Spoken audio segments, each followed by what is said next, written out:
तो चलिए आज के इस वीडियो में हम लोग कुछ प्रमुख लेखक और उनके पुस्तक, कौन कौन लेखक ने किन किन तरह के पुस्तक को लिखा है, इसको एक बेहतरीन तरीके से याद करने का प्रयास करेंगे। जनरली ऐसा होता क्या है, आपको मैट्रिक के बोर्ड एग्जाम की तैयारी के लिए इस तरह का बात कभी नहीं लिखाया जाएगा, इस तरह का बात कभी नहीं पढ़ाया जाता है कहीं पर भी।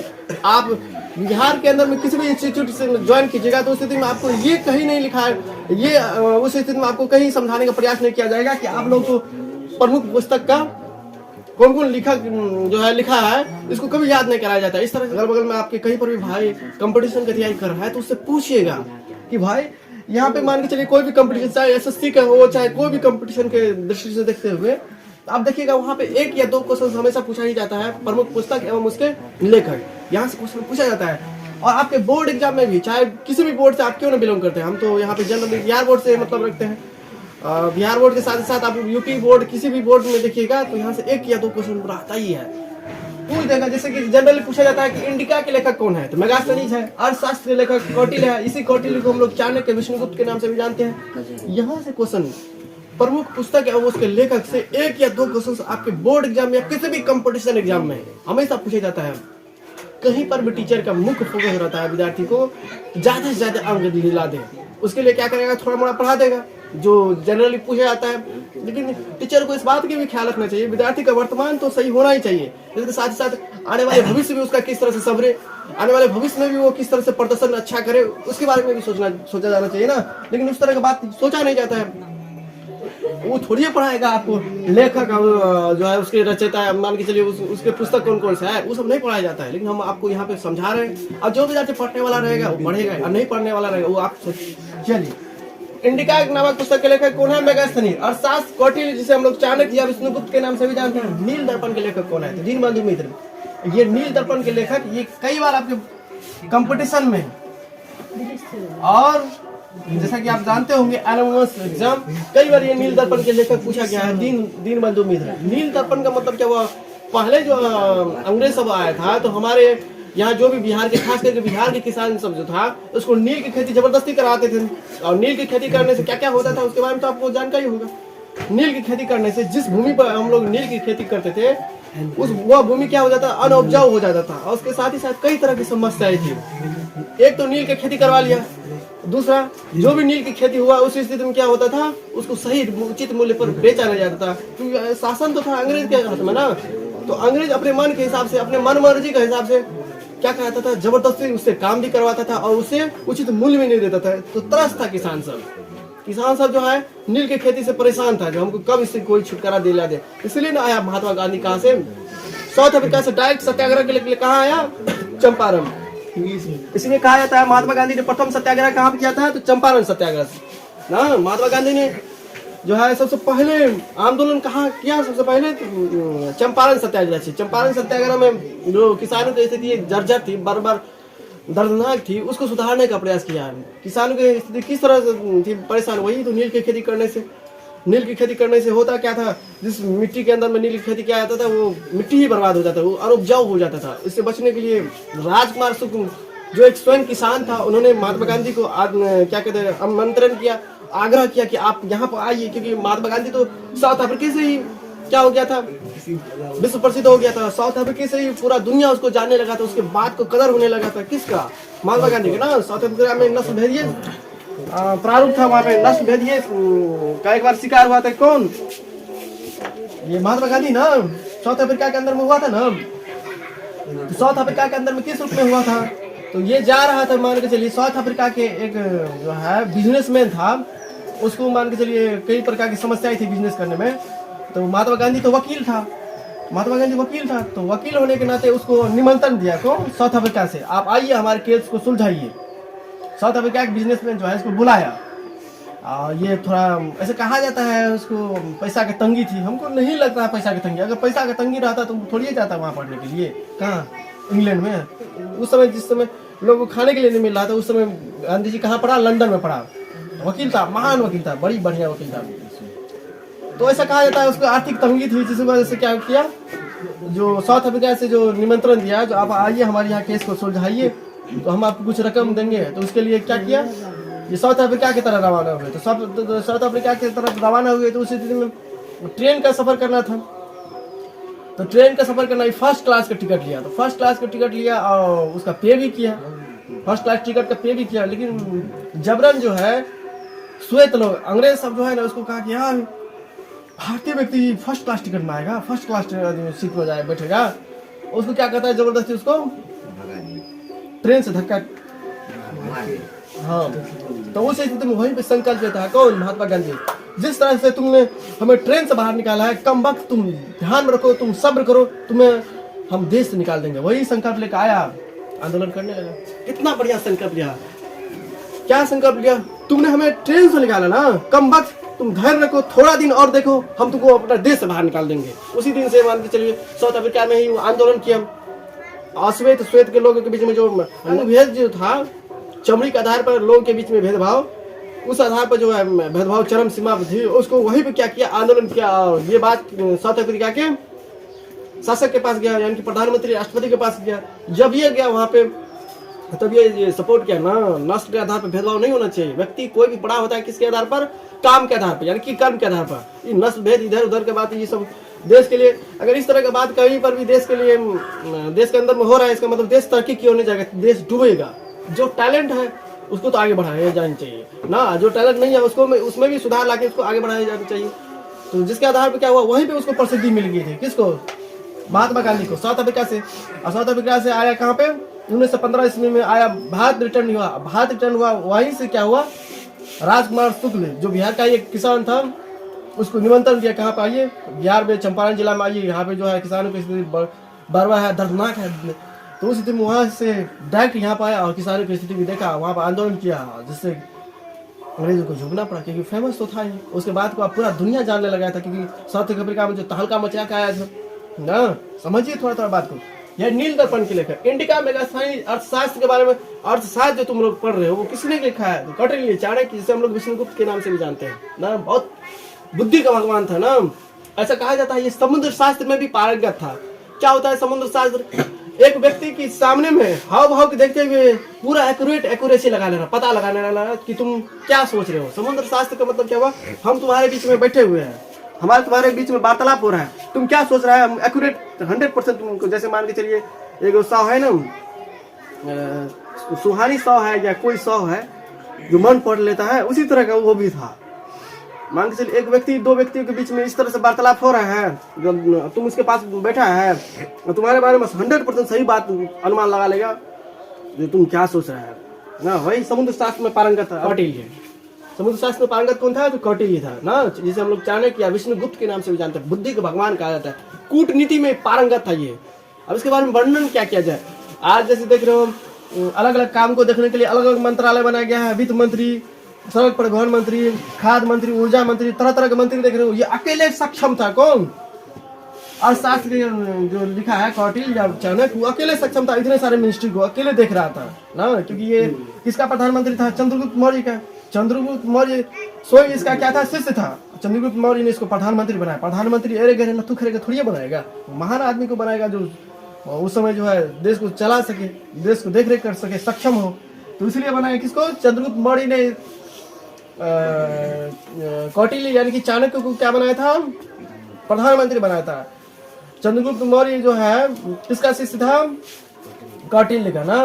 मौर्य वंश के संस्थापक चंद्रगुप्त मौर्य। ये सारी बातें छोटी छोटी बातों को जानते चाहिए ना। इस बार जो पढ़ाई होगा आर पार होगा पढ़ाई ना। तो आर पार होने के लिए आपको जितना लेखक का नाम दे रहे हैं उसको याद कीजिए। नहीं जनरली क्या देखा गया है, टीचर सबको क्या है, बोर्ड एग्जाम की तैयारी करवा दीजिए बस। और इसके बाद बोर्ड एग्जाम के बाद जो बच्चा का हाल होता है, फिर जाइए कहाँ पे? कंपटीशन में जाइए बैठने के लिए, फिर जाइए लाभ हानि चक्रवृद्धि ब्याज ये सब पढ़िए। एक ही बार टीचर को पढ़ा देना चाहिए। अब जब सिलेबस में है आपके बुक के अंदर में, इससे और ज्यादा बुक है, इससे और ज्यादा लेखक सब का नाम है और लेखक ने क्या क्या लिखा है, क्योंकि हमको रिसर्च करना पड़ेगा ना। ऐसा कहीं नहीं पढ़ाया जाता है बच्चा को। कहीं पर भी तुम जाकर देख लो, हमको लगता है पूरा 100% हम विश्वास करते हैं, कहीं पर भी जाकर देख लो, कहीं पर भी नहीं लिखाया जाएगा क्या जो क्लास 10th में तुम हो, चलो 50 को तुम लेखक का नाम लिख लो, आप 50 को लेखक का कौन कौन से पुस्तक लिखे हैं उसको तैयारी कर लो। कहीं पर नहीं पढ़ाया जाता है। ऐसा कराया जाता है तो हमको दिखा देना ना। बच्चा को वहां पे क्या सिखाया जाता है? किस तरह से बोर्ड में आपको पास करना है, किस तरह से बोर्ड में आपको अच्छा अंक लाना है, सिर्फ यही है। क्या करेंगे वैसे अच्छा अंक ला करके? मान कर चलिए 10th पास कर लिया, 10th स्तरीय एग्जाम निकालने की हमारे पास योग्यता नहीं है, टैलेंट नहीं है, 10th निकाल लिया, 10th स्तरीय क्या एग्जाम नहीं आता है? बहुत ही एग्जाम आता है। मान के चलिए कोई गरीब बच्चा है, उसके मम्मी पापा मान के चलिए उस पढ़ाने में सक्षम नहीं है, अगर मान के चलिए उसी स्थिति में आ गया 10th का वैकेंसी, बच्चा का जब 10th मजबूत रहेगा तो एग्जाम देने के लिए जाएगा, तुरंत निकल जाएगा। इस तरह से थोड़ी पढ़ाया जाता है। अब हिस्ट्री पढ़ाया, चैप्टर में आया, चैप्टर के पढ़ाना चाहिए, वो भी पढ़ाना चाहिए, लेकिन इसके अतिरिक्त भी पढ़ाना चाहिए। जो बच्चा लॉर्ड ले रहा है, लॉर्ड लेना पड़ेगा उसको, क्योंकि ये सारा बुक से ही लिया गया है, एनसीईआरटी से ही लिया गया है। ऐसा पढ़ाया नहीं जाता कहीं पर भी नहीं, इसको ध्यान रखना है। प्राकृतिक जैव विकास का सिद्धांत दिया था ये चार्ल्स डार्विन ने दिया था। अष्टाध्यायी पाणिनि ने लिखा है। अभिज्ञान संकुतलम कुमार संभवम ये किसने लिखा है? कालिदास ने लिखा है। अप्रैल थीसिस लेनिन ने लिखा है। पंचतंत्र विष्णु शर्मा ने लिखा है। हिंदुस्तान रिव्यू रामकृष्ण वर्मा ने लिखा है। चरक संहिता आयुर्वेद ने लिखा है। और कल जो बताए थे, आप खड़े होकर जवाब दीजिए। चलिए खड़े हो जाइए, जीवच खड़े हो जाइए। प्रेमचंद्र ने कौन कौन से पुस्तक लिखा है? कौन कौन से क्या क्या चीज लिखा है प्रेमचंद्र के बारे में बोलिए। कथा सम्राट किसे कहा जाता है? कथा सम्राट किसे कहा जाता है?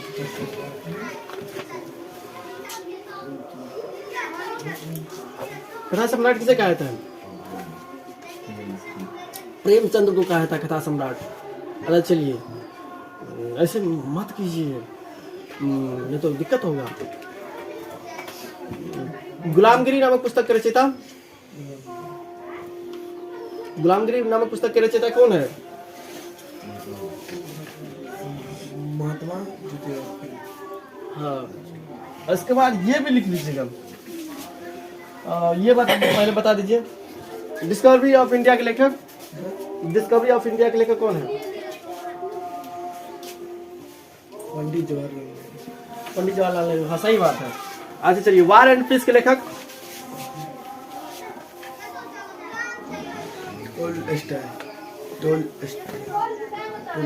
वार एंड पीस के लेखक टॉलस्टॉय।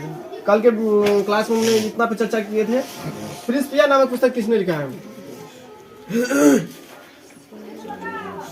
Sir Isaac Newton. चलिए इसके बाद अग्नि की उड़ान, अग्नि की उड़ान एपीजे अब्दुल कलाम। हाँ एपीजे अब्दुल कलाम, बहुत बढ़िया। चलिए इसके बाद playing it my way, playing it my way, मेरे जैसा खेलो, कौन खेल कहता है होगा?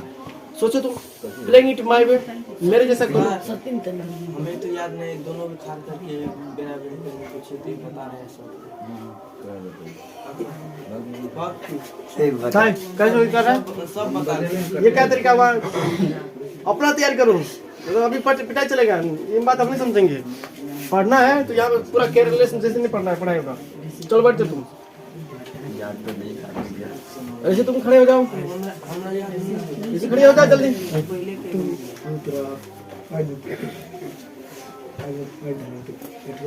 वार एंड पीस के लेखक दास कैपिटल नामक पुस्तक का रचयिता।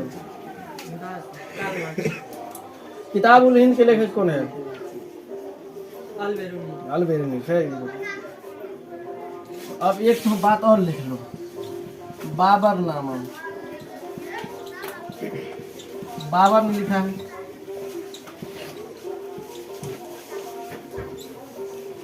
सत्य के प्रयोग पुस्तक के रचयिता है। ये है ना हिंदी में? महात्मा गांधी है ना? सब लिखा देंगे, तू टेंशन काहे लिखता है?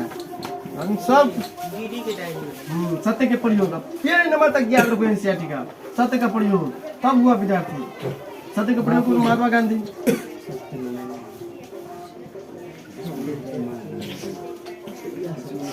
हाँ चलिए, ये बात ऐड कर दिए। तुमको पता नहीं चलता होगा हम क्या लिखा रहे हैं। आगे चल के हमारा पढ़ाया हुआ जब कहीं एग्जाम में जाएगा बैठने के लिए, तब पता चलेगा सब थे। नहीं तो यही बात, यही जो है रामायण पोथी लिखाने के लिए लेगा 5000 रुपया सर, आगे कंपटीशन में। चलो और कल क्या लिखाए थे? रंग भूमि, कर्म भूमि और गोदान। प्रेमचंद।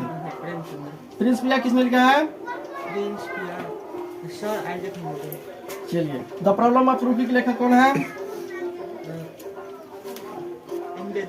हाँ doctor Bhimrao Ambedkar. Very good. चलिए बैठ जाइए। चलिए सुमित बाबू खड़े हो जाइए तुम। वार एंड पीस के लेखक? War and Peace के लेखक टॉलस्टॉय, हाँ, रामायण किसने लिखा है? Valmiki, Valmiki, very good. Ramcharitmanas?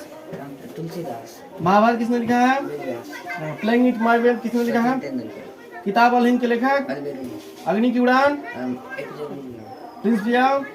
Prince प्रसाद एक मिनट, हाँ, the problem of Rufi? Doctor Bhimrao Ambedkar, very good. आपने तैयारी किया है बेहतरीन तरीके से। चलिए ठीक है, अब इसको भी लिखना है ना, इसको भी 10 बार क्या करेंगे, लिखेंगे। इसका अलग 10 बार नहीं, 10 बार अति हो गया, उतना बार नहीं। ये 10 को भी बढ़िया से तैयारी करना है। इसको हिस्टोरी में ये अलग था। नहीं, हिस्ट्री में लिखेंगे पहले ये लिखेंगे। ना, इसको 3-4 बार प्रैक्टिस करना है। देख लो, पता कर लो, मैं दिखाता हूँ वहीं पर भी। बहुत कम जगह बिहार में लिखाता होगा, बहुत दिखाता ही नहीं होगा पहले बात तो। तुम कहीं पर भी कोई भी एग्जाम देने के लिए जाएगा, एगो होता है कि लुसेंट ले लो, फला चिला बुक ले लो, उसमें से पढ़ा दो। नहीं, प्योर एनसीईआरटी क्या लिखा हुआ है पहले उसको कवर कराइए ना।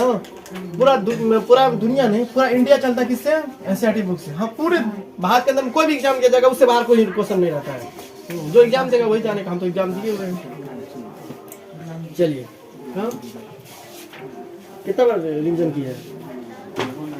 हाँ, 2-3 बार 4 बार, तुमको जहाँ तक संभव हो इसको लिखना था ना, प्रैक्टिस करना है।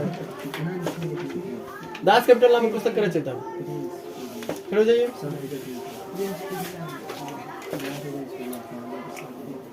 डिस्कवरी ऑफ इंडिया के लेखक कौन है? हाँ, डिस्कवरी ऑफ इंडिया के लेखक यानी पुस्तक के रचयिता कौन है?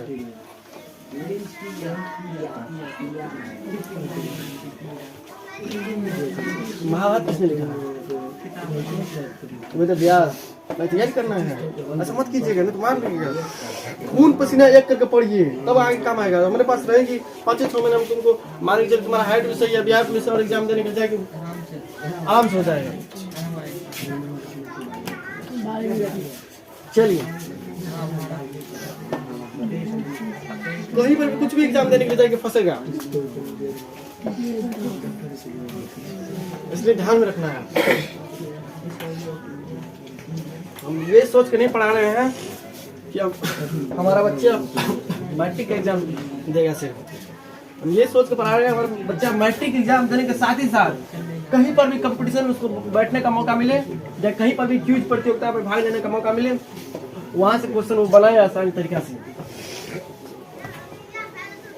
आगे सोचो, आगे किस तरह से आगे बढ़ना है।